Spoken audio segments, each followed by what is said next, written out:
Dieu a dit à Moïse de monter vers lui sur la montagne. Là, il voulait écrire les 10 commandements sur 2 tables de pierre pour les donner au peuple d'Israël. Moïse est resté 40 jours sur cette montagne, et Dieu écrivit sur les tables de pierre ces 10 commandements. Quand Moïse était sur la montagne, Dieu lui a demandé de redescendre. Moïse est donc descendu de la montagne avec les 2 tables du témoignage dans ses mains, sur lesquelles les 10 commandements étaient écrits. En voyant ce qui se passait dans le camp, sa colère s'enflamma et il brisa les 2 tables de pierre. Alors Moïse se place à la porte du camp en s'écriant « À moi, ceux qui sont pour l'Éternel ». Et tous les fils de Lévi s'assemblèrent auprès de lui. Il leur dit « Que chacun de vous mette son épée au côté, traverser et parcourir le camp d'une porte à l'autre, et que chacun tue son frère, son parent, peu importe qui cela peut être, tuez simplement ces personnes. C'est parce qu'elles ont adoré les idoles et qu'elles ont adoré le veau d'or.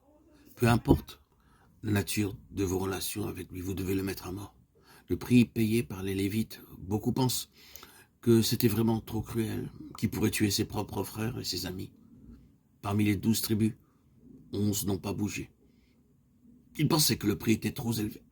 Uniquement les Lévites ont obéi. Avec l'épée à la main, chacun d'eux est allé de tente en tente. Environ 3000 hommes furent ainsi mis à mort, et ils étaient alliés ou amis des Lévites. La fonction de prêtre fut donnée aux Lévites. À partir de la tragédie du veau d'or, seule la maison d'Aaron, la tribu de Lévi, a pu exercer la prêtrise.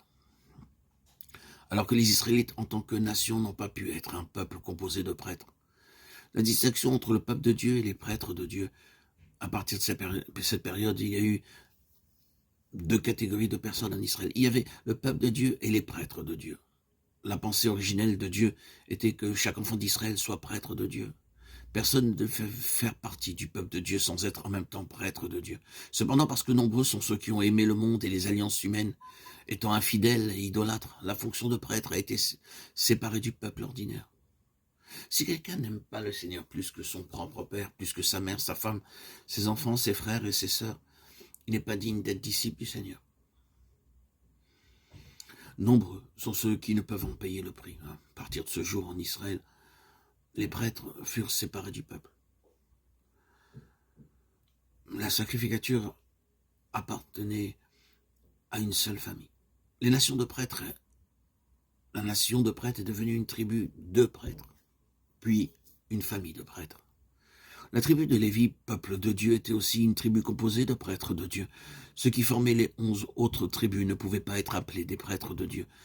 C'est une chose très sérieuse. Il est important de savoir si nous faisons partie seulement du peuple de Dieu ou si nous sommes aussi à son service, en ayant cette part à la sacrificature.